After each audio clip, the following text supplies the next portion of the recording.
Punjabi radio USA ਸੁਣ ਰਹੇ ਸਾਰੇ ਸਰੋਤਿਆਂ ਨੂੰ ਪਿਆਰ ਸਤਿਕਾਰ ਸਹਿ ਨਿੱਘੀ ਜਿਹੀ ਸਤਿ ਸ੍ਰੀ ਅਕਾਲ। ਸਭ ਨੂੰ ਜੀਆਂ ਨੂੰ ਆਖਦੇ ਹਾਂ। ਸੋ ਪ੍ਰੋਗਰਾਮ ਅਪਡੇਟ ਇਮੀਗ੍ਰੇਸ਼ਨ ਦੇ ਵਿੱਚ ਆਪ ਸਭ ਦਾ ਨਿੱਘਾ ਸਵਾਗਤ ਹੈ। ਮੈਂ ਰਾਜਕਨਵੀਰ ਸਿੰਘ, ਜੁੜ ਚੁੱਕੇ ਨੇ ਮੇਰੇ ਨਾਲ US ਇਮੀਗ੍ਰੇਸ਼ਨ ਦੇ ਅਟਾਰਨੀ ਜੇ ਟਿਰਕਿਆਣਾ ਜੀ। ਅਟਾਰਨੀ ਟਿਰਕਿਆਣਾ ਜੀ, ਜੀ ਆਇਆਂ ਨੂੰ ਸਵਾਗਤ ਹੈ। ਸਤਿ ਸ੍ਰੀ ਅਕਾਲ ਜੀ। ਧੰਨਵਾਦ ਜੀ ਤੇ ਸਤਿ ਸ੍ਰੀ ਅਕਾਲ ਜੀ ਸਾਰਿਆਂ ਨੂੰ। ਸਾਡੇ ਅੱਜ ਦੇ ਇਸ ਪ੍ਰੋਗਰਾਮ ਨੂੰ ਤੁਹਾਡੇ ਸਾਰਿਆਂ ਤੱਕ ਪਹੁੰਚਾਉਣ 'ਚ ਸਹਿਯੋਗ ਕਰਦੇ ਨੇ ਖਾਲਸਾ ਇੰਸ਼ੋਰੈਂਸ ਏਜੰਸੀ, ਜਿਨ੍ਹਾਂ ਦੇ ਕੋਲੋਂ ਹਰ ਇੱਕ ਤਰੀਕੇ ਦੀ ਇੰਸ਼ੋਰੈਂਸ ਤੁਸੀਂ ਕਰਵਾ ਸਕਦੇ ਹੋ। ਇੰਸ਼ੋਰੈਂਸ ਬਾਰੇ ਪਤਾ ਕਰਨ ਲਈ ਕਾਲ ਕਰ ਸਕਦੇ ਹੋ 408-272-2500 ਦੇ ਉੱਤੇ। ਟਿਰਕਿਆਣਾ ਇਮੀਗ੍ਰੇਸ਼ਨ ਲਾ ਫਰਮ US ਇਮੀਗ੍ਰੇਸ਼ਨ ਦਾ ਹੋਵੇ ਕਿਸੇ ਵੀ ਤਰੀਕੇ ਦਾ ਕੰਮ, ਕਾਲ ਅਟਰਨੀ ਜੇ ਟਿਰਕਿਆਣਾ 415-909-0503 ਦੇ ਉੱਤੇ। ਊੜਾ ਡੈਟ ਰਿਲੀਫ ਵਾਲੇ ਇਕਨੋਮਿਕ ਹਾਰਡਸ਼ਿਪ ਹੈ, ਬੈਂਕਰਪਸੀ ਤੋਂ ਬਚਣਾ ਹੈ, ਅੱਧੇ ਤੋਂ ਵੱਧ ਤੁਹਾਡਾ ਕਰਜ਼ਾ ਮਾਫ ਕਰਵਾ ਸਕਦੇ ਨੇ। ਕਾਲ ਕਰੋ ਊੜਾ ਡੈਟ ਰਿਲੀਫ ਵਾਲਿਆਂ ਨੂੰ 8888889914। ਇਹਨਾਂ ਸਾਰਿਆਂ ਦਾ ਧੰਨਵਾਦ। ਜੇ ਤੁਸੀਂ ਵੀ ਇਸ ਪ੍ਰੋਗਰਾਮ ਨੂੰ ਸਪਾਂਸਰ ਕਰਨਾ ਚਾਹੁੰਦੇ ਹੋ, ਸੰਪਰਕ ਕਰੋ 408-272-5200 4082725200 ਦੇ ਉੱਤੇ। ਗੱਲਬਾਤ ਦਾ ਸਿਲਸਿਲਾ ਸ਼ੁਰੂ ਕਰਦੇ ਹਾਂ। ਕੀ ਇਮੀਗ੍ਰੇਸ਼ਨ ਦੀ ਦੁਨੀਆ ਦੇ ਵਿੱਚ ਚੱਲ ਰਿਹਾ ਆ, ਉਸ ਦੇ ਬਾਰੇ ਤੁਹਾਡੇ ਨਾਲ ਚਰਚਾਵਾਂ ਜਿਹੜੀਆਂ ਉਹ ਆਪਾਂ ਸਾਂਝੀਆਂ ਕਰਾਂਗੇ। ਉਸ ਤੋਂ ਪਹਿਲਾਂ ਦੱਸ ਜਾਈਏ, ਮਾਫੀ ਚਾਹੁੰਦੇ ਹਾਂ, ਅੱਜ ਕਾਲਸ ਜਿਹੜੀਆਂ ਤੁਹਾਡੀਆਂ ਨਹੀਂ ਲੈ ਸਕਾਂਗੇ, ਕੁਛ ਹੋਰ ਰੁਝੇਵਿਆਂ ਦੇ ਚੱਲਦਿਆਂ। ਆਉਂਦੇ ਵਕਤ ਦੇ ਵਿੱਚ ਕਾਲਸ ਦਾ ਸਿਲਸਿਲਾ ਫਿਰ ਚਾਲੂ ਹੋਵੇਗਾ, ਪਰ ਅੱਜ ਦੇ ਪ੍ਰੋਗਰਾਮ ਦੇ ਵਿੱਚ ਵੀ ਅਸੀਂ ਜਿਹੜੀਆਂ ਤੁਹਾਡੀਆਂ ਕਾਲਸ ਆ ਉਹ ਨਹੀਂ ਲੈ ਸਕਾਂਗੇ। ਅਟਾਰਨੀ ਟਿਰਕਿਆਣਾ ਜੀ, ਗੱਲਬਾਤ ਦੀ ਸ਼ੁਰੂਆਤ ਕਰਦੇ ਹਾਂ। ਇਸ ਮੌਕੇ ਜਿਹੜੀ ਪ੍ਰਸ਼ਾਸਨ ਆ ਉਹ ਡੀਨੈਚੁਰਲਾਈਜ਼ ਕਰਨ ਦੀ ਕਾਫੀ ਤੇਜ਼ ਰਫ਼ਤਾਰ ਦੇ ਨਾਲ ਜਿਹੜਾ ਉਹ ਕੰਮ ਚੱਲ ਰਿਹਾ ਆ। ਇੱਕ ਹੋਰ ਕਨਵਿਕਟਡ ਸੈਕਸ ਅਫੈਂਡਰ ਜੋ ਟੈਕਸਸ ਦੇ ਵਿੱਚ ਸੀ, ਉਸ ਨੂੰ ਡੀਨੈਚੁਰਲਾਈਜ਼ ਕੀਤਾ ਗਿਆ। ਇੱਕ ਹੋਰ ਖਬਰ ਇਹ ਸੀਗੀ ਵੀ ਹੇਸ਼ੀਅਨ ਮੂਲ ਦਾ ਇੱਕ ਬੰਦਾ, ਉਸਨੇ ਕੋਵਿਡ ਰਿਲੀਫ ਫੰਡ ਦੇ ਵਿੱਚ ਮਿਲੀਅਨਸ ਆਫ ਡਾਲਰ ਨੂੰ ਦਾ ਫਰਾਡ ਕੀਤਾ ਸੀਗਾ, ਤੇ ਉਹ ਵੀ ਜਿਹੜਾ ਉਹ ਡੀਨੈਚੁਰਲਾਈਜ਼ ਜਿਹੜਾ ਉਹ ਕੀਤਾ, ਜਿਹੜਾ ਉਹ ਜਾ ਰਿਹਾ ਆ। ਸੋ ਇਸ ਸਾਲ ਦੇ ਵਿੱਚ ਤੇ ਪਿਛਲੇ ਸਾਲ ਦੇ ਵਿੱਚ ਲੋਕਾਂ ਦੀ ਸਿਟੀਜ਼ਨਸ਼ਿਪ ਵਾਪਸ ਲਈ ਗਈ ਹੈ। ਇਸ ਦੀਆਂ ਕਾਫੀ ਖਬਰਾਂ ਜਿਹੜੀਆਂ ਉਹ ਆ ਰਹੀਆਂ। ਜੀ ਬਿਲਕੁਲ। ਸੋ ਇਹਦੇ ਵਿੱਚ US district court southern district of Texas ਉਹਨੇ ਫੈਸਲਾ ਦਿੱਤਾ ਬੰਦੇ ਦੀ ਜਿਹੜੀ ਸਿਟੀਜ਼ਨਸ਼ਿਪ ਨੂੰ ਸਟ੍ਰਿਪ ਕੀਤਾ ਜਾਵੇ। ਕੀ ਇਹ ਕਹਿੰਦੇ ਆ ਕਿ ਤੁਸੀਂ ਜਿਹੜੀ ਸਿਟੀਜ਼ਨਸ਼ਿਪ ਦੀ ਐਪਲੀਕੇਸ਼ਨ ਭਰੀ ਸੀਗੀ ਉਹਦੇ ਵਿੱਚ ਝੂਠ ਬੋਲਿਆ। ਸਿਟੀਜ਼ਨਸ਼ਿਪ ਐਪਲੀਕੇਸ਼ਨ ਦੇ ਵਿੱਚ ਸਵਾਲ ਹੁੰਦੇ ਆ ਕਿ ਤੁਸੀਂ ਕਦੀ ਕੋਈ ਕ੍ਰਾਈਮ ਤਾਂ ਨਹੀਂ ਕੀਤਾ, ਤੇ ਇਹਨੇ ਜਿਹਦੇ ਲਈ ਭਾਵੇਂ ਤੁਸੀਂ ਫੜੇ ਗਏ ਜਾਂ ਨਹੀਂ ਫੜੇ ਗਏ, ਮਤਲਬ ਕੋਈ ਏਦਾਂ ਦੀ ਚੀਜ਼ ਜਿਹਦਾ ਭਾਵੇਂ ਤੁਹਾਡਾ ਪੁਲਿਸ ਦਾ ਰਿਕਾਰਡ ਨਹੀਂ ਵੀ ਹੈਗਾ, ਅਰੈਸਟ ਦਾ ਰਿਕਾਰਡ ਨਹੀਂ ਵੀ ਹੈਗਾ, ਪਰ ਤੁਸੀਂ ਕ੍ਰਾਈਮ ਕੀਤਾ ਪਰ ਕਿਸੇ ਨੂੰ ਉਹਦੇ ਬਾਰੇ ਪਤਾ ਨਹੀਂ ਹੈਗਾ। ਇਹ ਕਹਿੰਦੇ ਆ ਕਿ ਉਹ ਵੀ ਚੀਜ਼ ਤੁਸੀਂ ਦੱਸਣੀ। ਹੁਣ ਓਬਵੀਅਸਲੀ ਜਿਹੜਾ ਬੰਦਾ ਕ੍ਰਿਮੀਨਲ ਆ, ਕੋਈ ਵੀ ਵਿਅਕਤੀ ਹੋਊਗਾ, ਮੈਂ ਕਿਉਂ ਦੱਸਣਾ ਜਿਹੜਾ ਪਤਾ ਹੀ ਨਹੀਂ ਉਹਦਾ ਲੁਕੀ ਹੋਈ ਚੀਜ਼ ਹੈ, ਉਹ ਬੰਦਾ ਕਿਉਂ ਦੱਸੂਗਾ। ਤੇ ਉਹਨੇ ਉਸ ਹਿਸਾਬ ਨਾਲ ਜਿਹੜਾ ਆਪਣਾ ਫੈਸਲਾ ਕੀਤਾ, ਤੇ ਇਹਦਾ ਐਕਚੁਅਲੀ ਇਹਨੇ ਕ੍ਰਾਈਮ ਕੀਤਾ ਸੀਗਾ। ਇਹਨੇ ਸੈਕਸ਼ੁਅਲੀ ਅਸੌਲਟ ਕੀਤਾ ਸੀਗਾ ਜਵਾਬ ਨੂੰ ਇੱਕ ਨੂੰ। ਤੇ ਬਾਅਦ 'ਚ ਜਦੋਂ ਸਿਟੀਜ਼ਨ ਬਣਨ ਤੋਂ ਬਾਅਦ ਹੁਣ ਕਾਫੀ ਜਿੱਦਾਂ ਹੁਣ ਲੋਕਾਂ ਨੂੰ ਕਾਫੀ ਇਹ ਚੀਜ਼ ਦੀ ਵੀ ਗਲਤ ਫਹਿਮੀ ਹੁੰਦੀ ਹੈ ਕਿ ਇੱਕ ਵਾਰੀ ਜੇ ਸਿਟੀਜ਼ਨ ਬਣ ਗਏ ਫਿਰ ਕੁਛ ਨਹੀਂ ਕਰ ਸਕਦੇ, ਫਿਰ ਡਿਪੋਰਟ ਨਹੀਂ ਕਰ ਸਕਦੇ, ਵਾਪਸ ਨਹੀਂ ਭੇਜ ਸਕਦੇ। ਸੋ ਇਹਦੇ ਜਦੋਂ ਫਿਰ ਜਿਹੜੇ ਸੈਕਸ਼ੂਅਲ ਅਸੌਲਟ ਵਾਲੇ ਜਿਹੜੇ ਸੀਗੇ ਚਾਰਜਸ ਜਦੋਂ ਲੱਗੇ, ਤਾਂ ਇਹਨੇ ਬਾਅਦ 'ਚ ਉਹਦੀ ਗਿਲਟੀ ਪਲੀ ਕੀਤੀ। ਹੁਣ ਜਿਹੜੇ ਉਹ ਕ੍ਰਾਈਮ ਜਿਹੜਾ ਹੋਇਆ ਸੀਗਾ ਉਹ ਇਹਦੇ ਸਿਟੀਜ਼ਨ ਬਣਨ ਤੋਂ ਪਹਿਲਾਂ ਹੋਇਆ ਸੀਗਾ। ਇਹ ਉਹਨੂੰ ਕੀ ਕਹਿੰਦੇ ਆ ਕਿ ਤੂੰ ਉਹਦੇ ਵਿੱਚ ਕਿਉਂ ਨਹੀਂ ਦੱਸਿਆ ਕਿ ਤੂੰ ਕ੍ਰਾਈਮ ਇਹ ਕੀਤਾ ਹੈਗਾ। ਇਹ ਕੋਈ ਚੀਜ਼ ਗਲਤ ਆ। ਤੇ ਇਹਦੇ ਵਿੱਚ ਫਿਰ ਇਹਨੇ ਗਿਲਟੀ ਪਲੀ ਕੀਤਾ ਸੀਗਾ ਕ੍ਰਾਈਮ ਦੇ ਵਿੱਚ ਬਾਅਦ ਦੇ ਵਿੱਚ। ਪਰ ਉਹ ਗੱਲ ਸਿਰਫ ਉੱਥੇ ਨਹੀਂ ਰੁਕੀ, ਉਹਨੂੰ ਸਜ਼ਾ ਵੀ ਦਿੱਤੀ ਹੈ। ਤੇ ਉਸ ਤੋਂ ਬਾਅਦ ਜਿਹੜਾ ਸੀਗਾ ਜੱਜ ਨੇ ਨਾਲ ਹੀ ਉਹਦੀ ਜਿਹੜੀ ਸਿਟੀਜ਼ਨਸ਼ਿਪ ਸੀਗੀ ਉਹ ਵੀ ਸਟ੍ਰਿਪ ਕੀਤੀ ਆ ਕਿ ਤੂੰ ਉਹਦੇ ਵਿੱਚ ਪੂਰਾ ਜਿਹੜਾ ਫੁੱਲ ਡਿਸਕਲੋਜ਼ਰ ਨਹੀਂ ਦਿੱਤਾ। ਸੋ ਡਿਸਟ੍ਰਿਕਟ ਕੋਰਟ ਦੇ ਵਿੱਚ ਇਹ ਜਿਹੜਾ ਸੀਗਾ, ਡਿਸਟ੍ਰਿਕਟ ਕੋਰਟ ਨੇ ਸਦਰ ਡਿਸਟ੍ਰਿਕਟ ਆਫ ਟੈਕਸਸ ਨੇ ਇਹ ਜਿਹੜਾ ਫੈਸਲਾ ਜਿਹੜਾ ਕੀਤਾ। ਸੋ ਏਦਾਂ ਹੀ ਜਿਹੜਾ ਸੀਗਾ ਕਾਫੀ ਓਵਰ ਲਾਸਟ ਫਿਊ ਮੰਥਸ ਆਪਾਂ ਗੱਲਾਂ ਬਾਤਾਂ ਕਰਦੇ ਆ ਰਹੇ ਕਿ ਕਈ ਕ੍ਰਿਮੀਨਲ ਜਿਹੜੇ ਹੈਗੇ ਆ, ਵੱਖ-ਵੱਖ ਜਿਹੜੇ ਕ੍ਰਾਈਮ ਸੀਗੇ, ਫੜੇ ਨਹੀਂ ਗਏ ਸੀਗੇ ਜਾਂ ਉਹਨਾਂ ਨੂੰ ਲੱਗਦਾ ਸੀਗਾ ਫੜੇ ਨਹੀਂ ਜਾਣਾ, ਪਰ ਸਿਟੀਜ਼ਨ ਬਣਨ ਤੋਂ ਬਾਅਦ ਫੜੇ ਗਏ ਆ। ਤੇ ਆ ਕੇ ਉਹਨਾਂ ਨੇ ਸਿਟੀਜ਼ਨ ਤੱਕ ਜਿਹੜੀ ਰੋਕਦੀ ਹੈ। ਤੇ ਫੈਸਲੇ ਬੜੇ ਸਵਿਫਟ ਜਿਹੜੇ ਹੋ ਰਹੇ ਆ। ਇਹਦੇ ਵਿੱਚ ਏਦਾਂ ਨਹੀਂ ਕਿ ਉਹਨਾਂ ਨੂੰ ਜਿੱਦਾਂ ਆਪਣੀਆਂ ਉੱਧਰ ਇੰਡੀਆ ਦੀ ਕੰਟਰੀਆਂ 'ਚ ਹੁੰਦਾ ਕਿ 5-5, 10-10 ਸਾਲ ਮੁਕੱਦਮੇ ਚੱਲਦੇ ਨੇ, ਇੱਥੇ ਕੁਝ ਵੀ ਨਹੀਂ ਇੱਦਾਂ ਦਾ ਹੈਗਾ। ਇੱਥੇ ਬੜੀ ਸਵਿਫਟ ਜਿਹੜੇ ਤੁਰੰਤ ਜਿਹੜੇ ਫੈਸਲੇ ਜਿਹੜੇ ਹੁੰਦੇ ਆ। ਤੇ ਦੂਸਰੀ ਗੱਲ ਠੀਕ ਹੈ, ਧਿਆਨ ਦੇਣ ਵਾਲੀ ਹੈ, ਲੋਕਾਂ ਨੂੰ ਲੱਗਣਾ ਇਹ ਕਿ ਇਹ ਹੁਣੇ ਸਿਰਫ 2026 ਦੀਆਂ ਗੱਲਾਂ, ਆਪਣਾ ਕੇਸ ਪੁਰਾਣਾ ਹੋ ਗਿਆ, ਇਹ 2010 ਦੇ ਵਿੱਚ ਇਹਨੇ ਸਿਟੀਜ਼ਨਸ਼ਿਪ ਜਿਹੜਾ ਪ੍ਰੋਸੈਸ ਜਿਹੜਾ ਸੀਗਾ ਫਾਈਲ ਕੀਤਾ ਹੈਗਾ 2010 ਦੇ ਵਿੱਚ।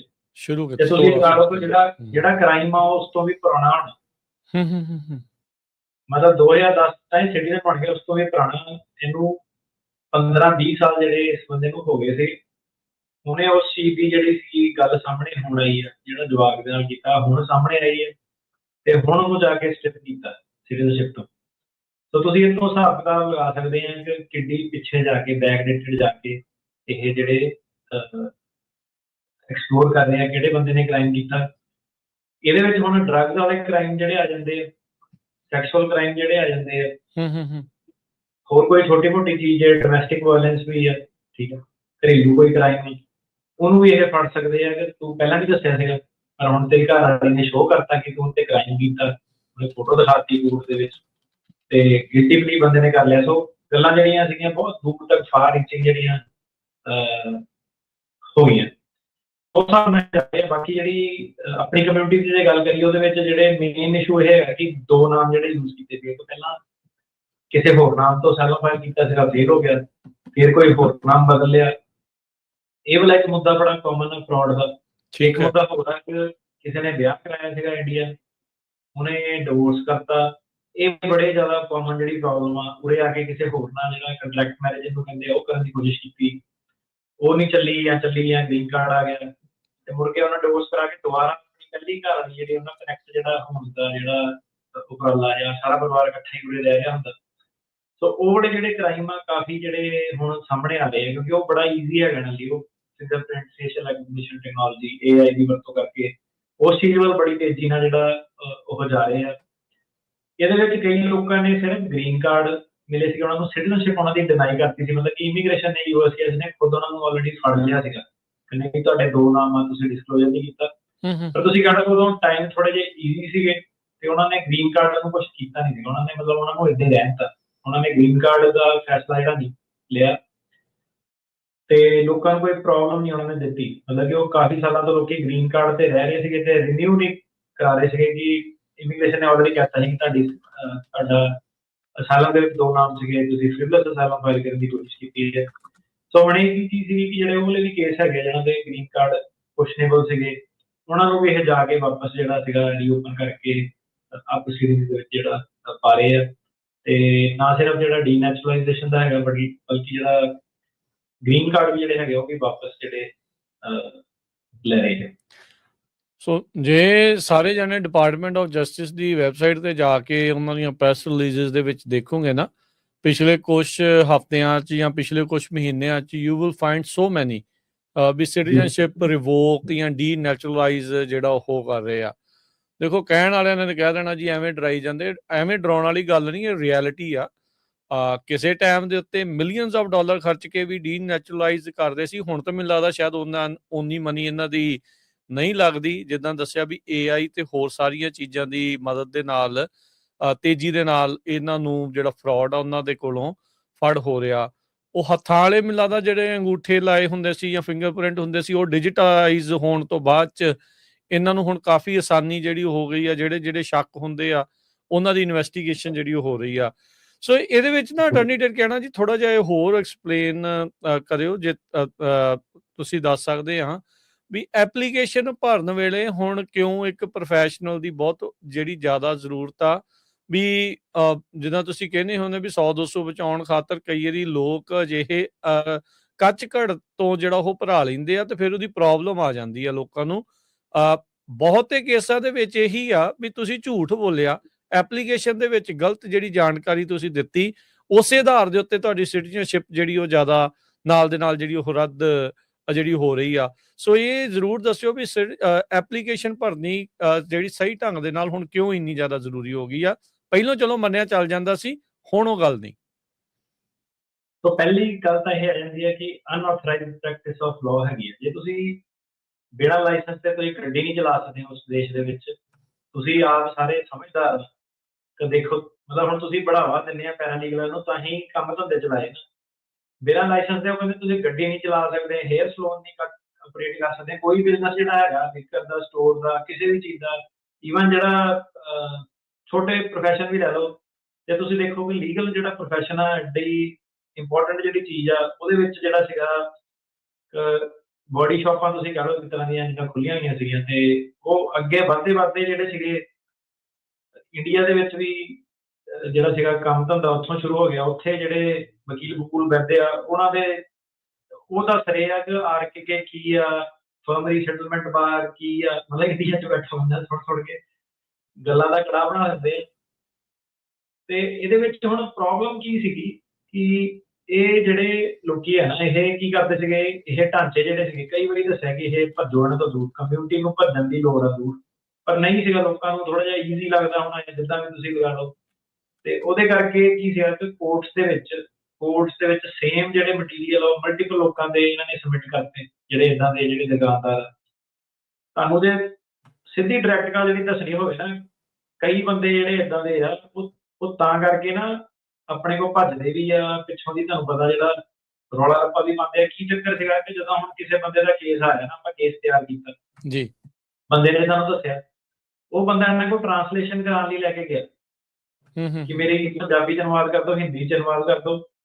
ਇਹ ਜਿਹੜੇ ਇੰਟਰਪ੍ਰੇਟਰ ਟ੍ਰਾਂਸਲੇਟਰ ਕੀ ਸੀਗੇ ਕਿ ਇਹ ਬੰਦਿਆਂ ਦੀ ਜਿਹੜੀ ਡੈਕਲੇਰੇਸ਼ਨਾਂ ਜਿਹੜੀਆਂ ਸੀਗੀਆਂ ਕਾਪੀ ਕਰਕੇ ਅੱਗੇ ਵੇਚ ਦਿੰਦੇ ਸੀਗੇ ਜਾਂ ਉਹ ਕਿਸੇ ਹੋਰ ਦੇ ਚੇਪ ਦਿੰਦੇ ਸੀਗੇ।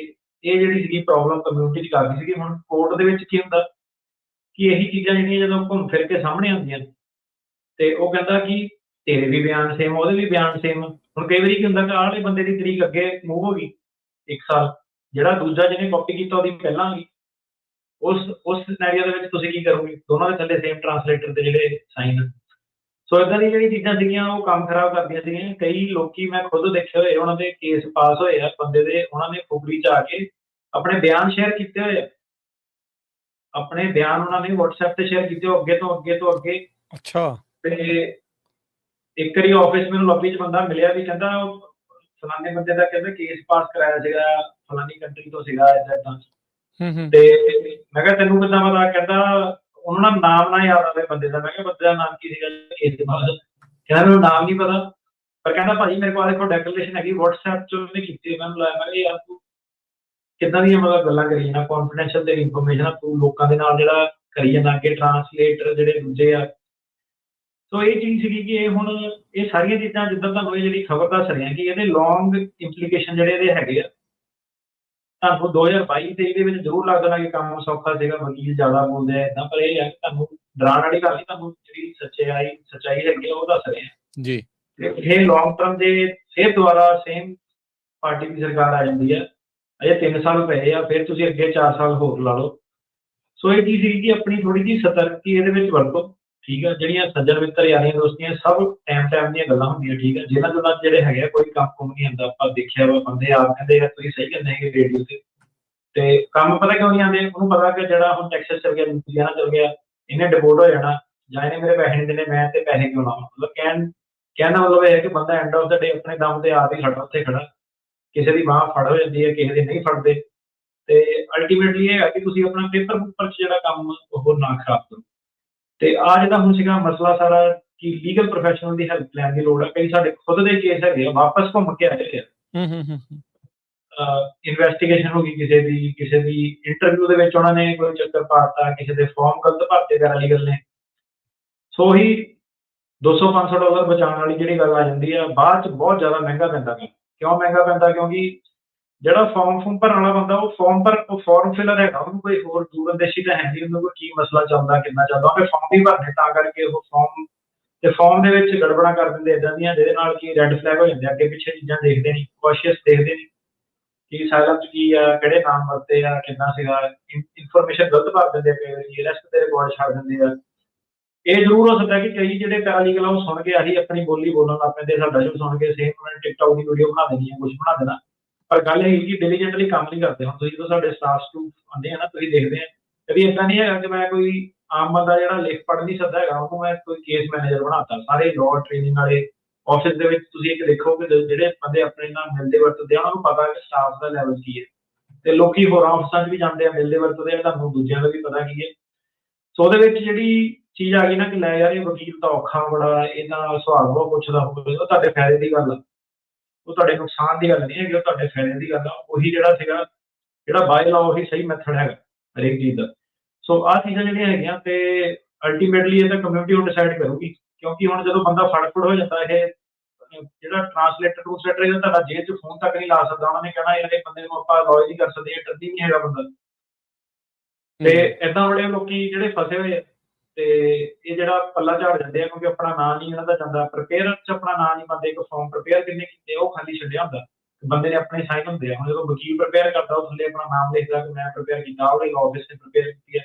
ਸੁਣਨ ਦੀ ਕੋਈ ਉਹਦੇ ਵਿੱਚ ਲਾਇਬਿਲਿਟੀ ਨਹੀਂ ਹੁੰਦੀ। ਤੇ ਜਦੋਂ ਮਰਜ਼ੀ ਮਤਲਬ ਪੱਲਾ ਝਾੜ ਲੈਂਦੇ ਆ। ਤੇ ਉਹ ਚੀਜ਼ ਸੀਗੀ ਕਿ ਉਹਦਾ ਆਪਾਂ ਹੁਣ ਦੇਖ ਰਹੇ ਹਾਂ ਕਿ ਕਾਫੀ ਲੋਕਾਂ ਨੂੰ ਨੁਕਸਾਨ ਜਿਹੜਾ ਉਸ ਚੀਜ਼ ਦਾ ਜਿਹੜਾ ਹੋ ਰਿਹਾ। ਕਾਫੀ ਲੋਕੀ ਜਿਹੜੇ ਆਉਂਦੇ ਆ ਫਿਰ ਕਹਿੰਦੇ ਭਾਜੀ ਏਦਾਂ ਸੀਗਾ, ਪਤਾ ਨਹੀਂ ਸੀਗਾ, ਰਿਸ਼ਤੇਦਾਰ ਨੇ ਕੇਸ ਲਵਾਤਾ, ਜਾਂ ਆਹ ਬੰਦਾ ਏਦਾਂ ਕਹਿੰਦਾ ਸੀ, ਪਹਿਲਾਂ ਬੜਾ ਵਧੀਆ ਬੋਲਦਾ ਸੀਗਾ। ਸੋ ਉਹ ਚੀਜ਼ ਹੈਗੀ, ਉਹ ਤੋਂ ਬਚਣ ਦੀ ਲੋੜ ਆ। ਤੇ ਇੱਕ ਜਿਹੜੇ ਕਈ ਲਾਅ ਆਫਿਸ ਜਿਹੜੇ ਹੁੰਦੇ ਆ ਉਹਦੇ ਵਿੱਚ ਜਿਹੜਾ ਪੈਰਾਲੀਗਲ ਹੁੰਦਾ ਨਾ, ਉਹ ਮਾਰਕੀਟਿੰਗ ਵਾਲਾ ਬੰਦਾ ਹੁੰਦਾ, ਜਿਹੜਾ ਪੰਜਾਬੀ ਬੰਦਾ ਹੁੰਦਾ, ਉਹ ਆਪਣਾ ਮਾਰਕੀਟਿੰਗ ਕਰਨ ਲੱਗਿਆ ਹੁੰਦਾ। ਉਹ ਵਕੀਲ ਨਹੀਂ ਹੈਗਾ, ਉਹਨੇ ਮਾਰਕੀਟਿੰਗ ਕਰ ਕੇ ਉਹਨੇ ਜਿਹੜਾ ਸੀਗਾ ਦੂਜੇ ਵਕੀਲ ਨੂੰ ਕਿਸੇ ਨੂੰ ਜਿਹੜਾ ਦੇ ਦੇਣਾ ਕੰਮ ਕੁਮ, ਹੈ ਨਾ। ਉਹਦੇ ਵਿੱਚ ਤੁਸੀਂ ਇਹ ਦੇਖਣਾ, ਠੀਕ ਆ, ਉਹ ਮੇ ਵੀ ਨਾਰਮਲ ਅਰੇਂਜਮੈਂਟ ਆ, ਕੋਈ ਉਹਦੇ ਵਿੱਚ ਉਹ ਨਹੀਂ। ਚਲੋ ਸਾਰੇ ਬੰਦਿਆਂ ਨੇ ਕੰਮ, ਉਹ ਜਿਹੜਾ ਕਈ ਵਾਰੀ ਦੂਜਾ ਜਿਹੜਾ ਪਿੱਛੇ ਵਕੀਲ ਹੁੰਦਾ ਨਾ, ਜਿਹੜਾ ਉਹ ਤੁਸੀਂ ਦੇਖਣਾ ਕਿ ਉਹ ਵਾਕਈ ਜੈਨੂਇਨ ਲਾਇਰ, ਉਹਦਾ ਆਫਿਸ ਹੈਗਾ ਕਿ ਇਹਨੂੰ ਰਨ ਕੌਣ ਕਰ ਰਿਹਾ। ਐਜ਼ ਲੌਂਗ ਐਜ਼ ਵਕੀਲ ਜਿਹੜਾ ਹੈਗਾ ਉਹ ਸ਼ੋਅ ਰਨ ਕਰ ਰਿਹਾ, ਫਿਰ ਕੋਈ ਵੀ ਪ੍ਰੋਬਲਮ ਨਹੀਂ ਅੱਗੇ ਮਾਰਕੀਟਿੰਗ ਬੰਦੇ ਦੀ। ਪਰ ਕਈ ਵਾਰੀ ਏਦਾਂ ਹੁੰਦਾ ਕਿ ਜਿਹੜੇ ਮਾਰਕੀਟਿੰਗ ਵਾਲੇ ਬੰਦੇ ਆ ਨਾ, ਉਹਨਾਂ ਨੇ ਪਿੱਛੋਂ ਵਕੀਲ ਫੜਿਆ ਹੋਣਾ, ਕਦੇ ਇਹਨੂੰ ਫੜ ਲਿਆ, ਕਦੇ ਇਹਨੂੰ ਫੜ ਲਿਆ। ਸਸਤੇ ਵਕੀਲ ਕਹਿ ਲਓ, ਜਾਂ ਜਿਹੜਾ ਲਾਇਬਿਲਿਟੀ ਨਹੀਂ, ਅਕਾਊਂਟੇਬਿਲਿਟੀ ਨਹੀਂ, ਤੇ ਵਕੀਲਾਂ ਨੂੰ ਵੀ ਕੋਈ ਉਹ ਦਿਲਚਸਪੀ ਨਹੀਂ ਹੁੰਦੀ ਕਿ ਕੇਸ ਜਿਹੜਾ ਪੂਰਾ ਸਿਰੇ ਜਿਹੜਾ ਚਾੜਨਾ। ਤੇ ਇਹ ਚੀਜ਼ ਆਪਾਂ ਬੜੀ ਦੇਖ ਰਹੇ ਹਾਂ ਕਿ ਜਿਹੜਾ ਕਰਾ ਕੇ ਜਿਹੜਾ ਕਈ ਵਾਰੀ ਲੋਕਾਂ ਨੂੰ ਪਤਾ ਹੀ ਨਹੀਂ। ਮੈਂ ਕਿਹਾ ਤੇਰਾ ਵਕੀਲ ਕੌਣ ਆ, ਉਹਨੇ ਨਾਂ ਲਈ ਜਾਣਾ ਫਲਾਣਾ ਢਿਮਕਾਣਾ, ਮੈਂ ਕਿਹਾ ਇਹ ਤਾਂ ਬੰਦਾ ਵਕੀਲ ਹੈ ਨਹੀਂ। ਮੈਂ ਕਿਹਾ ਤੇਰਾ ਅਸਲੀ ਵਕੀਲ ਕੌਣ ਆ, ਕਹਿੰਦਾ ਇਹ ਪਤਾ ਨਹੀਂ ਵਕੀਲ ਕੌਣ ਆ, ਕਿ ਆਪਾਂ ਤਾਂ ਇਹਦੇ ਨਾਂ ਨੂੰ ਕੇਸ ਜਿਹੜਾ ਦਿੱਤਾ। ਉਹ ਚੀਜ਼ ਬੜੀ ਲੋਕਾਂ ਨੂੰ ਜਿਹੜੀ ਪ੍ਰੋਬਲਮ ਕ੍ਰੀਏਟ ਕਰਦੀ ਹੈ। ਉਹ ਚੀਜ਼ ਤੋਂ ਜਿਹੜਾ ਸੀਗਾ, ਜੇ ਤੁਹਾਡੇ ਕੋਲ ਅਜੇ ਵੀ ਤੁਹਾਡੇ, ਜੇ ਤੁਸੀਂ ਏਦਾਂ ਦੇ ਹਿਸਾਬ ਨਾਲ ਕੇਸ ਲਗਾਏ ਆ ਕਿ ਤੁਸੀਂ ਕਿਸੇ ਭਾਈਵਾਲੀ ਦੇ ਵਿੱਚ ਜਾਂ ਕੋਈ ਜਿਹੜਾ ਪੈਰਾਲੀਗਲ ਅੱਗੋਂ ਮਤਲਬ ਬੋਲਚਾਲ ਨੂੰ, ਬੋਲਬਾਣੀ ਨੂੰ ਵਧੀਆ ਚੱਲਦਾ ਹੋਣਾ ਕਮਿਊਨਿਟੀ ਦੇ ਵਿੱਚ, ਪਹਿਲਾਂ ਤਾਂ ਉਹਨੂੰ ਜਾ ਕੇ ਪੁੱਛੋ ਕਿ ਭਾਈ ਮੇਰਾ ਵਕੀਲ ਕੌਣ ਹੈ, ਫਾਈਨਲੀ ਮੇਰਾ ਵਕੀਲ ਫਰਮ ਦੇ ਵਿੱਚ ਕੌਣ ਹੈਗਾ। ਉਹ ਤਾਂ ਫਿਰ ਉਦੋਂ ਪਤਾ ਲੱਗਣਾ ਸ਼ੁਰੂ ਹੋਣਾ ਕਿ ਕਈ ਲੋਕਾਂ ਨੇ ਲਾਅ ਫਰਮ ਹੈ ਹੀ ਨਹੀਂ। ਉਹ ਆਪਣੇ ਕੋਲ ਆਉਂਦੇ ਆ, ਉਹ ਕਹਿੰਦੇ ਯਾਰ ਮੈਨੂੰ ਭਾਜੀ ਵਕੀਲ ਹੀ ਸਮਝਦਾ ਰਿਹਾ, ਪਰ ਇਹ ਵਕੀਲ ਹੈ ਨਹੀਂ, ਇਹਨੇ ਆਫਿਸ ਪਾਇਆ, ਇੱਧਰ ਪਾਇਆ, ਉੱਧਰ ਪਾਇਆ। ਉਹ ਚੀਜ਼ ਹੈਗੀ, ਇੱਕ ਆਪਣੀ ਉਹ ਚੀਜ਼ ਜ਼ਰੂਰ ਜਿਹੜੀ ਸਾਰੇ ਜਾਣੇ ਚੈੱਕ ਕਰੋ। ਕਿਉਂਕਿ ਹੁਣ ਇਹਨਾਂ ਨੇ ਲੋਕਾਂ ਨੇ ਕੀ ਕੀਤਾ ਕਿ ਜਿਹੜੇ ਆ ਜਿਹੜੇ ਏਦਾਂ ਦੇ ਸੀਗੇ ਨਕਲੀ ਬਣੇ ਸੀਗੇ ਵਕੀਲ, ਇਹਨਾਂ ਨੇ ਭੱਜਣਾ ਵੀ ਸ਼ੁਰੂ ਕਰਤਾ, ਕਿਉਂਕਿ ਇਹ ਵੀ ਡਰ ਡੁਰ ਗਏ ਆ। ਤੇ ਉਹਦਾ ਨੁਕਸਾਨ ਫਿਰ ਇਹੀ ਹੈ ਕਿ ਕਲਾਇੰਟ ਨੂੰ ਜਿਹੜਾ ਸਿੱਧੇ ਨੁਕਸਾਨ ਉਹਦਾ ਡਾਇਰੈਕਟਲੀ ਪਹੁੰਚ ਰਿਹਾ। ਤੇ ਇਹ ਚੀਜ਼ ਸੀ ਤੁਹਾਡੇ ਮੂਹਰੇ ਹੁਣ ਜਿਹੜਾ ਸੀਗਾ, ਕਈ ਵਾਰੀ ਨਹੀਂ ਵੀ ਪਤਾ ਹੁੰਦਾ ਕਮਿਊਨਿਟੀ, ਹਰੇਕ ਬੰਦੇ ਨੂੰ ਨਹੀਂ ਸਮਝ ਹੁੰਦੀ ਕਿ ਵਕੀਲ ਜਾਂ ਪੈਰਾਲੀਗਲ 'ਚ ਕੀ ਫਰਕ ਆ। ਤੇ ਆਹ ਚੀਜ਼ ਨੂੰ ਜਿਹੜਾ ਥੋੜਾ ਜਿਹਾ ਧਿਆਨ ਦੇਣ ਦੀ ਲੋੜ ਆ ਸਾਰਿਆਂ ਨੂੰ। ਜੀ, ਨਹੀਂ ਬਿਲਕੁਲ ਸਹੀ ਗੱਲ ਆ ਵੀ ਇਹ ਧਿਆਨ ਜਿਹੜਾ ਦਿੱਤਾ ਜਾਵੇ। ਇੱਕ ਵਾਰੀ ਫਿਰ ਦੱਸ ਦਿਓ ਜੀ ਕਿ ਅੱਜ ਕਾਲਸ ਜਿਹੜੀਆਂ ਅਸੀਂ ਤੁਹਾਡੀਆਂ ਨਹੀਂ ਲੈ ਸਕਦੇ, ਉਸ ਚੀਜ਼ ਦੇ ਲਈ ਮਾਫੀ। ਅਗਲੀ ਜਿਹੜੀ ਗੱਲ ਕਰਦੇ ਆ, ਆਈਸ ਦੀ ਜਿਹੜੀ ਡਿਟੈਂਸ਼ਨ ਫੈਸਿਲਿਟੀਜ਼ ਦੀ ਜਿਹੜੀ ਐਕਸਪੈਂਸ਼ਨ ਹੋ ਰਹੀ ਆ, ਜਾਂ ਡਿਟੈਂਸ਼ਨ ਦੀ ਓਵਰਆਲ ਐਕਸਪੈਂਸ਼ਨ ਆ, ਕਈ ਕਮਿਊਨਿਟੀਜ਼ ਦੇ ਵਿੱਚ ਕਈ ਵੀ ਉਹਨਾਂ ਨੇ ਰੈਜ਼ਿਸਟੈਂਸ ਜਿਹੜੀ ਉਹ ਕਰ ਰਹੇ ਆ, ਉਹਦੇ ਖਿਲਾਫ ਜਿਹੜਾ ਵਿਰੋਧ ਵੀ ਜਿਹੜਾ ਉਸ ਦਾ ਸਾਹਮਣਾ ਕਰਨਾ ਆ ਜਿਹੜਾ ਉਹ ਪੈ ਰਿਹਾ ਹੈ। ਸੋ ਕੀ ਇਸ ਦੇ ਬਾਬਤ ਜਿਹੜਾ ਉਹ ਚੱਲ ਰਿਹਾ ਜੀ? ਸੋ ਇਹ NPR ਨੇ ਐਕਚੁਅਲੀ ਖਬਰ ਜਿਹੜੀ ਕਵਰ ਕੀਤੀ ਸੀ, ਕਾਫੀ ਇੰਟਰਸਟਿੰਗ ਆਰਟੀਕਲ ਸੀਗਾ, ਮੈਨੂੰ ਲੱਗਿਆ ਤੁਹਾਡੇ ਨਾਲ ਸਾਰਿਆਂ ਨਾਲ ਸ਼ੇਅਰ ਕਰੀਏ। ਸੋ ਕਹਿੰਦੇ ਕਿ ਵੇਅਰ ਹਾਊਸ ਜਿਹੜਾ ਸੀਗਾ ਵਿਲੀਅਮਸਪੋਰਟ ਮੈਰੀਲੈਂਡ ਦੇ ਵਿੱਚ ਕਨਵਰਟ ਹੋ ਰਿਹਾ ਇਮੀਗ੍ਰੇਸ਼ਨ ਡਿਟੈਂਸ਼ਨ ਸੈਂਟਰ ਦੇ ਵਿੱਚ। ਇਹਦੇ ਵਿੱਚ ਉਹ ਕਹਿੰਦੇ 1500 ਤੋਂ ਜ਼ਿਆਦਾ ਲੋਕੀ ਜਿਹੜੇ ਰੱਖ ਸਕਦੇ ਆ। ਸੋ ਜਿਹੜਾ ਸ਼ਹਿਰ ਹੈਗਾ ਵਿਲੀਅਮਸਪੋਰਟ ਮੈਰੀਲੈਂਡ, ਹੁਣ ਤੁਸੀਂ ਦੇਖੋ ਜਿਹੜਾ ਉਹੀ ਵਰਜੀਨੀਆ, ਮੈਰੀਲੈਂਡ, ਇਹ ਵਾਲੇ ਸਾਰੇ ਇਲਾਕੇ 'ਚ ਪੁਰਾਣੀਆਂ ਹਿਸਟੋਰਿਕ ਬਿਲਡਿੰਗਸ ਬੜੀਆਂ, ਵਾਰ ਮੈਮੋਰੀਅਲ ਵਗੈਰਾ ਕਾਫੀ ਆ, ਜਿਹੜੇ ਲੋਕੀ ਉੱਥੇ ਗਏ ਹੈਗੇ ਉੱਧਰੋਂ ਵੀ। ਪਹਾੜੀਆਂ ਪੂੜੀਆਂ ਜਿਹੜੀਆਂ ਮਤਲਬ ਏਦਾਂ ਦੇ ਛੋਟੇ ਛੋਟੇ ਸ਼ਹਿਰ ਬੜੇ ਖੂਬਸੂਰਤ ਜਿਹੜੇ ਬਣੇ ਆ। ਇਹ ਨਹੀਂ ਕਿ ਸਾਰੇ ਵੱਡੇ ਆ, ਜਿੱਦਾਂ ਹੁਣ DC ਏਰੀਆ ਵੱਡਾ ਹੋ ਗਿਆ, ਬਾਕੀ ਆਸੇ ਪਾਸੇ ਕਾਫੀ ਵਧੀਆ ਸੀਨਿਕ ਜਿਹੜੇ ਛੋਟੇ ਛੋਟੇ ਜਿਹੜੇ ਸ਼ਹਿਰ ਬਣਦੇ ਆ। ਸੋ ਕਹਿੰਦੇ ਕਿ ਉਹਦੇ ਵਿੱਚ ਤੁਸੀਂ ਐਡਾ ਵੱਡਾ ਪਹਿਲਾਂ ਤਾਂ ਵੇਅਰ ਹਾਊਸ ਜਿਹੜਾ ਪਾ ਰਹੇ ਆ, ਤੇ ਜਿਹੜਾ one of the largest warehouse ਜਿਹੜਾ ਹੋਣਾ।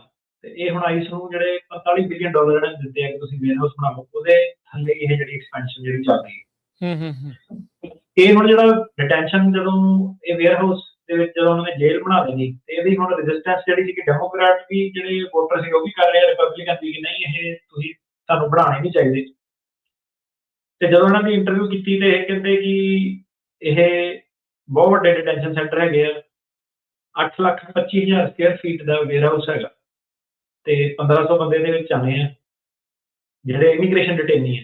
ਜਿਹੜਾ ਵਿਲੀਅਮਸਪੋਰਟ ਹੈਗਾ, ਉਹਦੀ ਅਫੀਸ਼ੀਅਲ ਜਿਹੜੀ ਪੋਪੂਲੇਸ਼ਨ ਹੈਗੀ ਸ਼ਹਿਰ ਦੀ, ਉਹ ਹੈਗੀ ਆ 2000। ਤੁਸੀਂ ਉਹਨੂੰ ਇੱਕ ਵਾਰੀ ਸੋਚ ਕੇ ਦੇਖੋ 2000 ਦੀ ਪੋਪੂਲੇਸ਼ਨ ਵਾਲੇ ਸ਼ਹਿਰ ਦੇ ਵਿੱਚ ਸਭ ਤੋਂ ਵੱਡਾ ਵੇਅਰ ਹਾਊਸ 1500 ਜਿਹੜੇ ਬੰਦੇ ਹੋਲਡ ਕਰੂਗਾ ਤੇ ਨਾਲ ਤੁਸੀਂ ਦੇਖ ਲਓ ਕਿ ਕਾਫੀ ਹੋਰ ਬੰਦੇ ਜਿਹੜੇ ਕਿ ਸਿਕਿਉਰਿਟੀ ਵਾਲੇ ਹੋ ਗਏ, ਕਲੀਨ ਵਾਲੇ ਹੋ ਗਏ ਸਾਰੇ, ਤੇ ਕਰ ਕਰਾ ਕੇ ਜਿਹੜਾ ਸ਼ਹਿਰ ਨੂੰ ਤੁਸੀਂ ਇੱਕ ਪਾਸੇ ਛੱਡ ਦੋ ਤਾਂ ਜਿਹੜਾ ਵੇਅਰ ਹਾਊਸ ਆ ਮਤਲਬ ਸ਼ਹਿਰ ਦੀ ਪੋਪੂਲੇਸ਼ਨ ਜ਼ਿਆਦਾ ਹੈ ਕਿ ਵੇਅਰ ਹਾਊਸ ਦੀ ਪੋਪੂਲੇਸ਼ਨ ਸਾਰੇ ਬੰਦੇ ਕੰਮ ਵੀ ਹੁਣ ਉੱਥੇ ਕਰਨ ਤਾਂ ਮਤਲਬ ਕਿ ਉਹ ਇੱਕ ਮੇਨ ਚੀਜ਼ ਬਣਾਤੀ ਉਹਨਾਂ ਨੇ ਸ਼ਹਿਰ ਹੀ ਮਤਲਬ ਵੇਅਰ ਹਾਊਸ ਦੇ ਨਾਂ ਨਾਲ ਜਾਣੇ ਹਨ।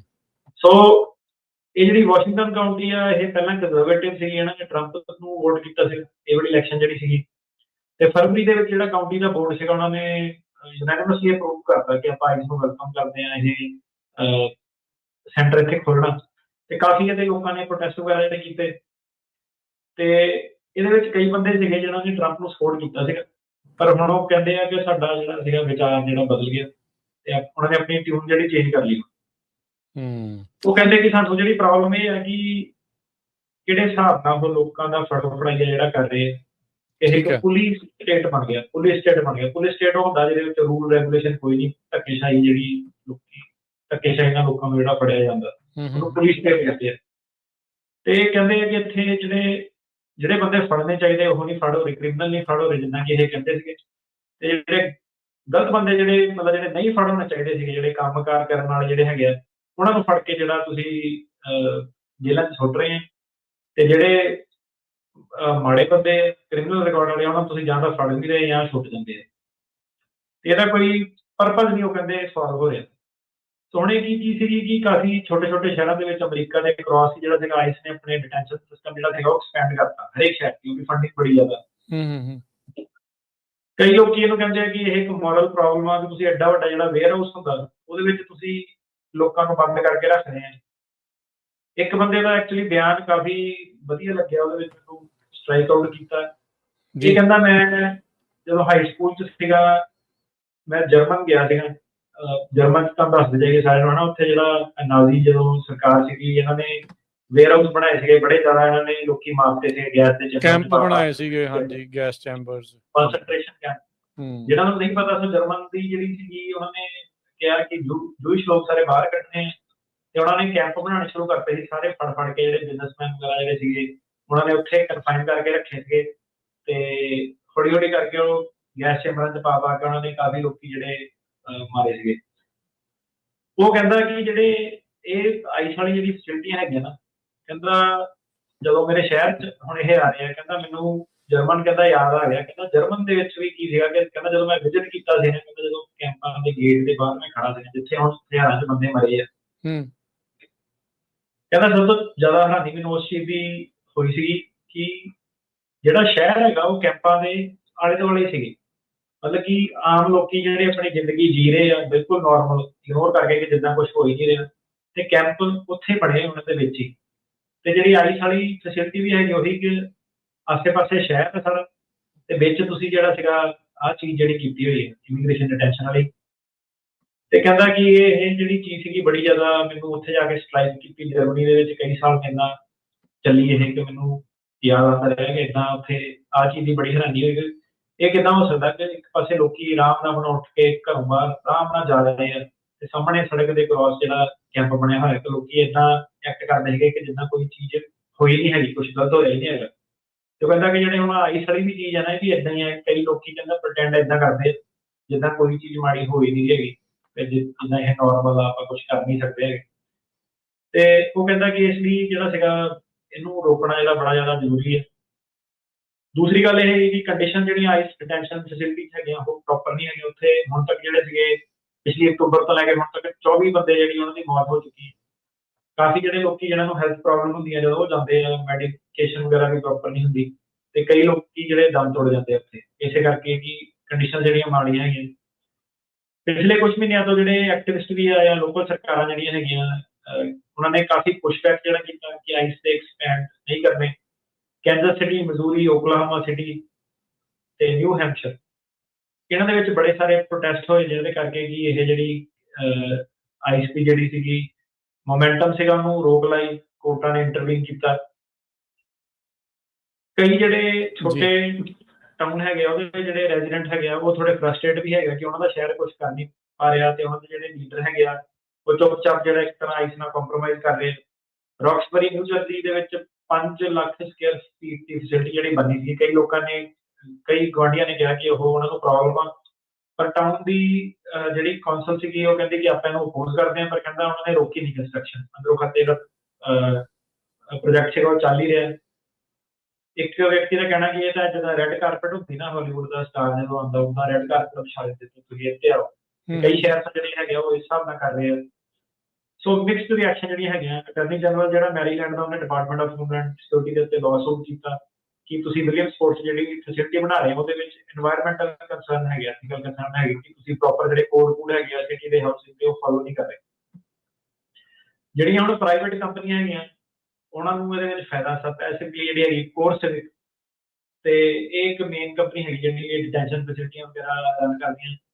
ਇਹਨਾਂ ਦਾ ਕਹਿਣਾ ਕਿ 100% ਤੋਂ ਵੀ ਵੱਧ ਉਹਨਾਂ ਨੂੰ ਰੈਵਨਿਊ ਦੇ ਵਿੱਚ ਇਨਕਰੀਜ਼ ਹੋਇਆ ਇੱਕ ਸਾਲ ਦੇ ਅੰਦਰ ਹੀ। ਉਹ ਕਹਿੰਦੇ ਹਿਸਟੋਰਿਕ ਫੰਡਿੰਗ ਜਿਹੜੀ ਇਹਨਾਂ ਨੂੰ ਮਿਲੀ ਹੈ ਬਾਰਡਰ ਸਿਕਿਉਰਿਟੀ ਵਾਲਿਆਂ ਨੂੰ, ਉਹਦੇ ਕਰਕੇ ਇਹਨਾਂ ਦੀ ਜਿਹੜੀ ਡਿਮਾਂਡ ਬੜੀ ਜ਼ਿਆਦਾ ਵੱਧ ਗਈ ਬੈਡਸ ਦੀ, ਡਿਟੈਂਸ਼ਨ ਸੈਂਟਰ ਦੀ।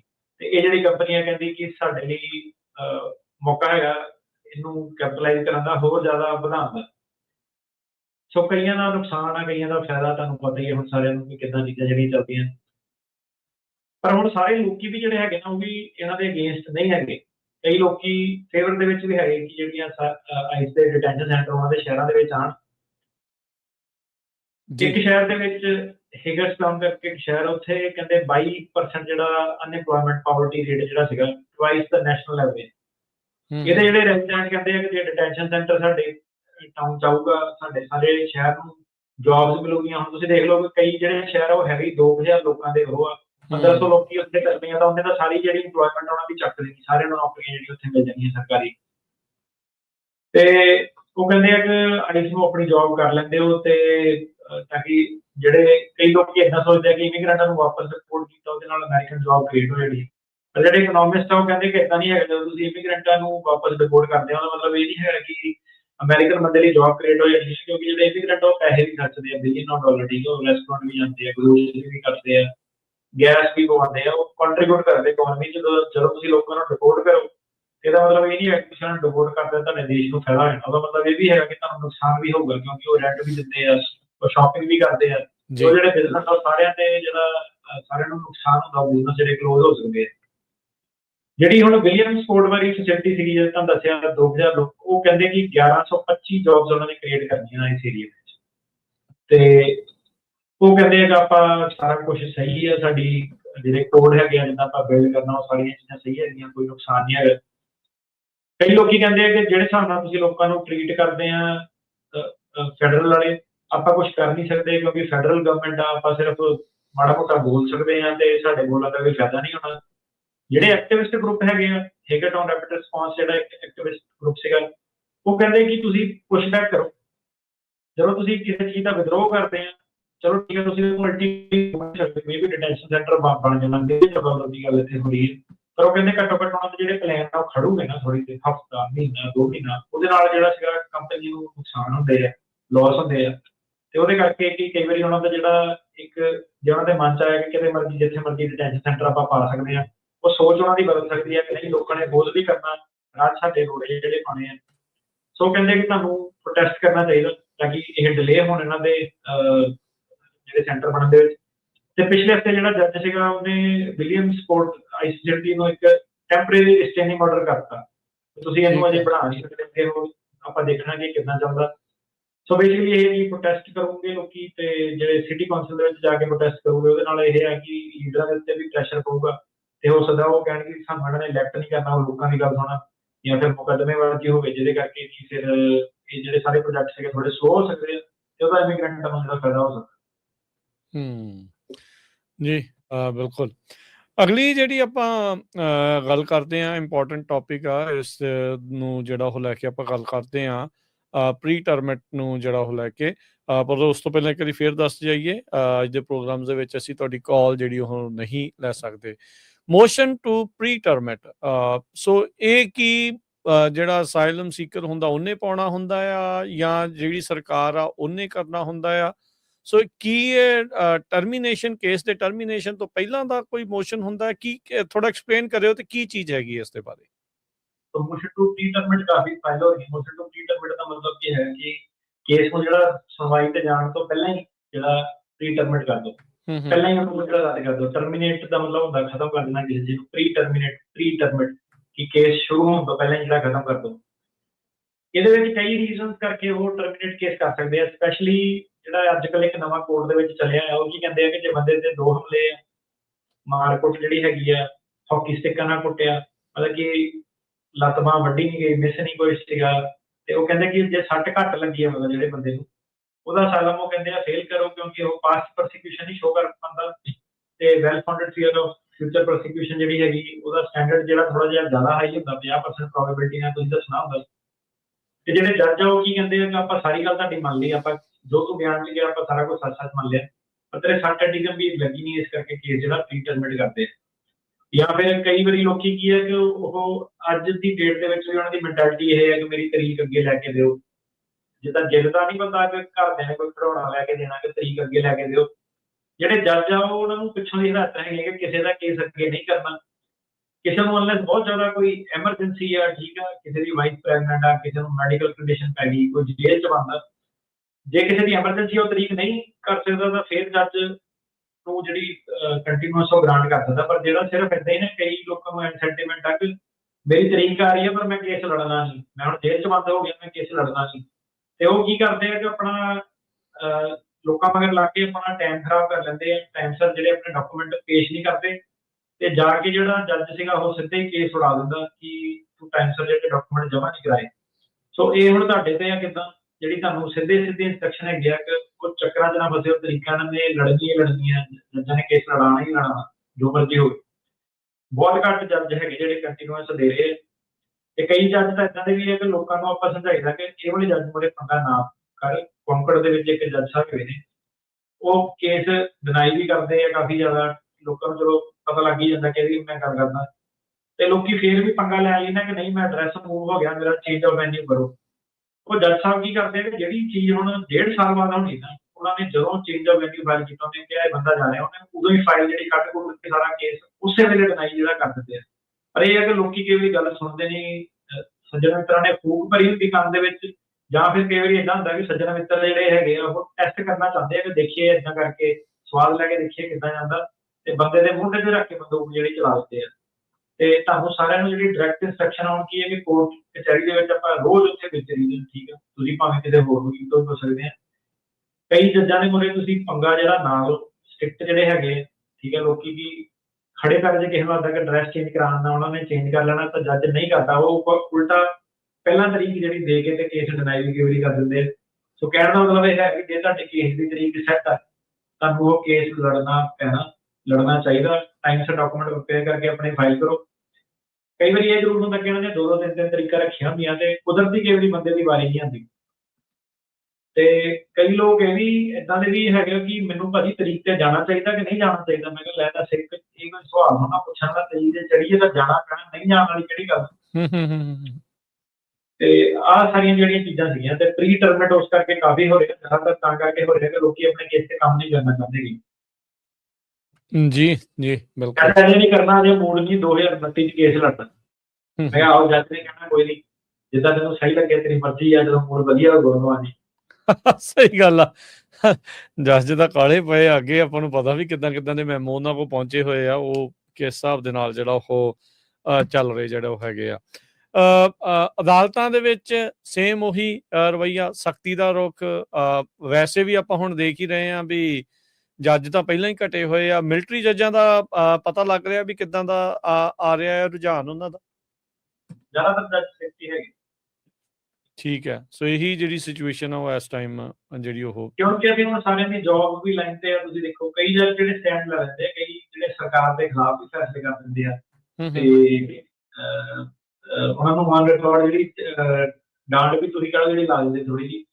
ਤੇ ਪਰ ਜਿਹੜੇ ਜ਼ਿਆਦਾਤਰ ਜੱਜ ਹੁਣ ਕਾਫੀ ਆਈ ਥਿੰਕ ਜਿਹੜੇ ਰਿਟਾਇਰਮੈਂਟ ਸਾਈਡ ਤੇ, ਉਹਨਾਂ ਨੇ ਕਿਉਂ ਵੰਜਣਾ ਕਿਸੇ ਦੇ ਮਸਲੇ ਦੇ, ਉਹਨਾਂ ਨੇ ਕਹਿਣਾ ਕਿ ਲੋ ਹੈ ਚੱਲਣ ਦਿਓ। ਤੇ ਆਈ ਥਿੰਕ ਕਈ ਜੌਬ ਪ੍ਰੋਟੈਕਟ ਵੀ ਆਪਣੀ ਕਰਦੇ ਹੋਣੇ ਆ। ਕਈ ਜਿਹੜੇ ਸੀਗੇ ਜਿਹਨਾਂ ਨੇ ਗੋਡਾ ਨਹੀਂ ਟੇਕਿਆ, ਕਈ ਜਿਹੜੇ ਖੜੇ ਰਹੇ, ਕਈਆਂ ਨੇ, ਜ਼ਿਆਦਾਤਰ ਇਹਨਾਂ ਨੇ ਬਾਹਰ ਵੀ ਕਈ ਸਾਰੇ ਕੱਢੇ ਆ। ਤੇ ਕਈ ਜਿਹੜੇ ਲੋਕ ਸੀਗੇ ਉਹ ਕਹਿੰਦੇ ਕਿ ਸਾਡਾ ਜ਼ਮੀਰ ਨਹੀਂ ਮੰਨਦਾ, ਕਈ ਲੋਕ ਰਿਜ਼ਾਈਨ ਵੀ ਕਰਕੇ ਜੱਜ ਗਏ ਹੋਏ। ਕਈ ਤਰ੍ਹਾਂ ਦੇ ਜੱਜਮੈਂਟ ਜਿਹੜੇ ਤੁਹਾਨੂੰ ਕੋਰਟ ਦੇ ਵਿੱਚ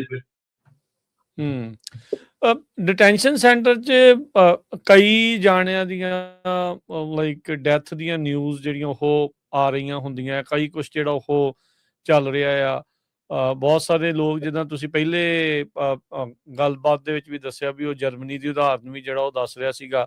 ਸੋ ਇਦਾਂ ਦੇ ਕਾਫੀ ਜਿਹੜੇ ਦੋਸ਼ ਆ ਡਿਟੈਂਸ਼ਨ ਸੈਂਟਰਸ ਦੇ ਵਿੱਚ ਫੈਡਰਲ ਫੈਸਿਲਿਟੀਜ਼ ਨੂੰ ਲੈ ਕੇ ਜਿਹੜੇ ਉਹ ਆ ਰਹੇ ਆ। ਕੀ ਲੱਗਦਾ ਆ ਵੀ ਆਉਣ ਵਾਲੇ ਸਮੇਂ ਦੇ ਵਿੱਚ ਇਹਨਾਂ ਦਾ ਰਵੱਈਆ ਇਹਨਾਂ ਡਿਟੇਨੀਜ਼ ਨੂੰ ਲੈ ਕੇ ਜਿਹੜਾ ਉਹ ਚੇਂਜ ਹੋਊਗਾ, ਐਟਲੀਸਟ ਇਨਸਾਨੀਅਤ ਦੇ ਪੱਖ ਤੋਂ ਕਿਸੇ ਨੂੰ ਦਵਾਈ ਇਹ ਉਹ ਸਾਰੀਆਂ ਚੀਜ਼ਾਂ ਜਿਹੜੀਆਂ ਮੁਹੱਈਆ ਹੁੰਦੀਆਂ ਰਹਿਣਗੀਆਂ। ਸੋ ਕਾਫੀ ਜਿਹੜੀਆਂ ਡੈਥਸ ਦਾ ਮਾਮਲਾ ਸਾਹਮਣੇ ਆ ਰਿਹਾ। ਦੇਖੋ ਜੀ, ਪਹਿਲਾਂ ਜਦੋਂ ਆਪਾਂ ਵੀ ਨਵੇਂ ਆਏ ਸੀਗੇ, ਦੇਸ਼ ਦਾ ਸਾਨੂੰ ਜਿਹੜਾ ਭਾਂਦਾ ਹੀ ਤਾਂ ਸੀਗਾ ਕਿ ਇੱਥੇ ਹਰੇਕ ਬੰਦੇ ਦੇ ਰਾਈਟਸ, ਈਵਨ ਜਦੋਂ ਆਪਾਂ ਸੁਣਦੇ ਸੀ ਕਿ ਜੇਲ੍ਹਾਂ ਦੇ ਵਿੱਚ ਵੀ ਖਾਣਾ ਪੀਣਾ, ਮੈਂ ਕਹਿੰਦਾ ਇੰਡੀਆ ਦੇ ਵਿੱਚ ਕਈ ਵਾਰੀ ਬਾਹਰ ਮਜ਼ਦੂਰ ਨੂੰ ਜਿਹੜਾ ਭਾਵੇਂ ਆਜ਼ਾਦ ਵੀ ਆ ਉਹਨੂੰ ਨਹੀਂ ਵਧੀਆ ਹੋਣਾ, ਮਤਲਬ ਕਿ ਜਿਹੜੀ ਪੂਰੀ ਮੈਡੀਕਲ ਹਰੇਕ ਚੀਜ਼ ਜਿਹੜੀ ਮਿਲਦੀ ਸੀਗੀ, ਸਾਫ਼ ਸਫਾਈ ਜਿਹੜਾ ਇਸ ਦੇਸ਼ 'ਚ ਸੀਗੀ। ਤੇ ਹੁਣ ਜਿਹੜੇ ਹਿਸਾਬ ਨਾਲ ਜਿੰਨੀ ਵੋਲਿਊਮ ਬਣਦੀ ਹੈਗੀ ਆ, ਉਹ ਪਹਿਲਾਂ ਤਾਂ ਕਹਿੰਦੇ ਕਿ ਉੱਥੇ ਮਾੜੇ ਹਾਲ ਆ ਸਾਫ਼ ਸਫਾਈ ਤੋਂ ਲੈ ਕੇ ਸਿਕਿਉਰਿਟੀ ਕੰਡੀਸ਼ਨਸ ਤੋਂ ਲੈ ਕੇ। ਕਈ ਵਾਰੀ ਜਿਹੜਾ ਇਨਮੇਟ ਹੀ ਹੈਗਾ ਕਿ ਮਾੜੇ ਬੰਦੇ ਆ ਕਿਸੇ ਨੂੰ ਬੰਦ ਕਰਤਾ, ਉਹ ਕ੍ਰਾਈਮ ਵੀ ਕਰੀ ਜਾਂਦੇ ਅੰਦਰ, ਐਕਚੁਅਲੀ ਕਈ ਇਮੀਗ੍ਰੈਂਟਾਂ ਨਾਲ ਕ੍ਰਾਈਮ ਵੀ ਹੋ ਗਏ। ਸੋ ਇਹ ਚੀਜ਼ਾਂ ਜਿਹੜੀਆਂ ਮੈਨੂੰ ਨਹੀਂ ਲੱਗਦਾ ਕਿ ਇਹਨਾਂ ਦਾ ਰਵੱਈਆ ਜਿਹੜਾ ਬਦਲੂਗਾ। ਇਹ ਤਾਂ ਪਾਲਿਸੀ ਜਿਹੜੀ ਮਾੜੀ ਆ, ਉਹਨਾਂ ਨੇ ਪੈਸੇ ਬਿਲੀਅਨ ਆਫ ਡਾਲਰ ਜਿਹੜਾ ਟੈਕਸ ਪੇਅਰ ਮਨੀ ਸੀ ਉਹਨਾਂ ਨੇ ਕਰਤਾ ਇੱਧਰ। ਮਤਲਬ ਸਾਡੇ ਹੁਣ ਟੈਕਸ ਪੇਅਰਾਂ ਦਾ ਮਨੀ ਜਿਹੜਾ ਸੀਗਾ ਉਹ ਜਾਣਾ ਇਹਨਾਂ ਦੇ ਕੋਲ, ਤੇ ਉਹਦੇ ਹਿਸਾਬ ਨਾਲ ਇਮੀਗ੍ਰੈਂਟਾਂ ਨੂੰ ਤੰਗ ਕਰ ਰਹੇ ਆ। ਤੇ ਡਿਟੈਂਸ਼ਨ ਸੈਂਟਰ ਵਾਲੇ ਉਹ ਕਿਉਂ ਚਾਹੋਗੇ, ਉਹ ਤਾਂ ਕਹੋਗੇ ਹੋਰ ਬਣਾਓ, ਉਹਨਾਂ ਦੇ ਕੰਟਰੈਕਟ ਵਧਣੇ, ਉਹਨਾਂ ਨੂੰ ਹੋਰ ਜਿਹੜਾ ਸਰਕਾਰ ਹੋਰ ਸਿਵਿਕ ਵਰਗੀ ਹੁਣ ਜਿਹੜੀ ਆਰਗੇਨਾਈਜੇਸ਼ਨ ਉਹਨਾਂ ਤੋਂ ਫਾਇਦਾ ਡਾਇਰੈਕਟਲੀ, ਜਿੰਨੇ ਕੈਦੀ ਜਿਹੜੇ ਜ਼ਿਆਦਾ ਤੋਂ ਜ਼ਿਆਦਾ ਆਉਣ ਉਨਾ ਹੀ ਉਹਨਾਂ ਦਾ ਜਿਹੜਾ ਸੀਗਾ ਪ੍ਰੋਫਿਟ ਹੋਊਗਾ ਨਾ। ਤੇ ਬਾਕੀ ਜਿਹੜਾ I don't know, difficult situation he overall. ਜੀ ਜੀ ਬਿਲਕੁਲ। ਤੇ ਪ੍ਰੋਗਰਾਮ ਨੂੰ ਵੀ ਆਪਾਂ ਸਮਾਪਤੀ ਵੱਲ ਨੂੰ ਜਿਹੜਾ ਵਧਾ ਰਹੇ ਹਾਂ। ਜਾਣ ਤੋਂ ਪਹਿਲਾਂ ਕੀ ਕਹਿਣਾ ਚਾਹੁੰਦੇ ਆ ਸਾਰੇ ਲਿਸਨਰਸ ਤੇ ਦੇਖਣ ਵਾਲਿਆਂ ਨੂੰ, ਖਾਸ ਕਰਕੇ ਕੇਸਾਂ ਨੂੰ ਆਪਣੇ ਉਹਨਾਂ ਨੂੰ ਜਿਹੜਾ ਉਹ ਲੈ ਕੇ? ਕੇਸ ਵੱਲ ਧਿਆਨ ਦਿਓ ਆਪਣਾ, ਟਾਈਮ ਸਿਰ ਉਹਨੂੰ ਕਰੋ, ਖੜੇ ਮੌਕੇ ਤੇ ਬਿਲਕੁਲ ਐਂਡ 'ਚ ਹਰੇਕ ਚੀਜ਼ ਪੋਸਟਪੋਨ ਜਿਹੜੀ ਹੋ ਜਾਂਦੀ ਆ, ਭਾਵੇਂ ਉਹ ਪੇਪਰ ਸਬਮਿਸ਼ਨ ਆ, ਭਾਵੇਂ ਉਹ ਐਫੀਡੈਵਿਟ ਆ, ਭਾਵੇਂ ਪਾਰਟੀ ਦੀਆਂ ਲੈਟਰਾਂ, ਭਾਵੇਂ ਉਹ ਮੈਡੀਕਲ ਆ, ਭਾਵੇਂ ਵਕੀਲ ਦੀ ਪੇਮੈਂਟ ਆ।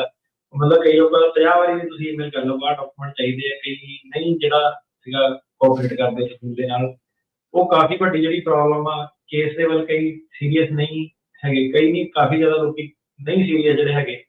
2022 ਤੋਂ ਬਾਅਦ ਇਹ ਜਿਹੜਾ ਟ੍ਰੈਂਡ ਦੇਖਣ ਨੂੰ ਮਿਲਿਆ, ਜਿਹੜੇ ਪੁਰਾਣੇ ਪਹਿਲੇ ਬੰਦੇ ਸੀਗੇ ਮਤਲਬ ਕਿ ਜ਼ਿਆਦਾ ਸੀਰੀਅਸ ਜਿਹੜੇ ਸੀਗੇ ਆਪਣੇ ਕੇਸਾਂ ਕੂਸਾਂ ਨੂੰ ਲੈ ਕੇ ਕੰਮ ਕਰਨਾ ਚਾਹੁੰਦੇ ਸੀਗੇ, ਵਕੀਲ ਉਹਨਾਂ ਨੂੰ ਪੱਲਾ ਨਹੀਂ ਫੜਾਉਂਦੇ ਸੀਗੇ ਤੇ ਕਲਾਇੰਟ ਵਕੀਲਾਂ ਮਗਰ ਭੱਜਦੇ ਸੀਗੇ। ਹੁਣ ਅੱਜ ਦਾ ਇੱਕ ਟਾਈਮ ਆ ਕਿ ਵਕੀਲ ਉਹਨਾਂ ਨੂੰ ਕਹਿੰਦੇ ਕਿ ਹੈਲਪ ਨਹੀਂ ਦੇ ਦੇ, ਤੇ ਉਹ ਬਸ ਕਈ ਜਿਹੜੇ ਹੈਗੇ ਕੋਈ ਜੂਨਿੰਗ ਵਾਲਾ ਜਿਹੜਾ ਸਰਕਲ ਸੀਗਾ, ਕੇਸ ਵੱਲ ਜਿਹੜਾ ਸੀਗਾ ਧਿਆਨ ਕਰਨਾ ਜਾਂ ਕਿੱਦਾਂ ਕਰਨਾ, ਏਦਾਂ ਦੇ ਵੀ ਲੋਕ ਜਿਹੜੇ ਕਾਫੀ ਵੋਲਿਊਮ ਦੇ ਵਿੱਚ ਜਿਹੜੇ ਹੈਗੇ ਆ। ਜੀ ਸੋ ਬਹੁਤ ਬਹੁਤ ਧੰਨਵਾਦ ਅਟਾਰਨੀ ਟਿਰਕਾਣਾ ਜੀ, ਤੁਸੀਂ ਸਾਡੇ ਨਾਲ ਜੁੜੇ ਇਹ ਜਾਣਕਾਰੀਆਂ ਸਾਂਝੀਆਂ ਕੀਤੀਆਂ। ਮਿਲਦੇ ਹਾਂ ਜੀ ਆਪਾਂ ਅਗਲੀ ਵਾਰੀ। ਧੰਨਵਾਦ।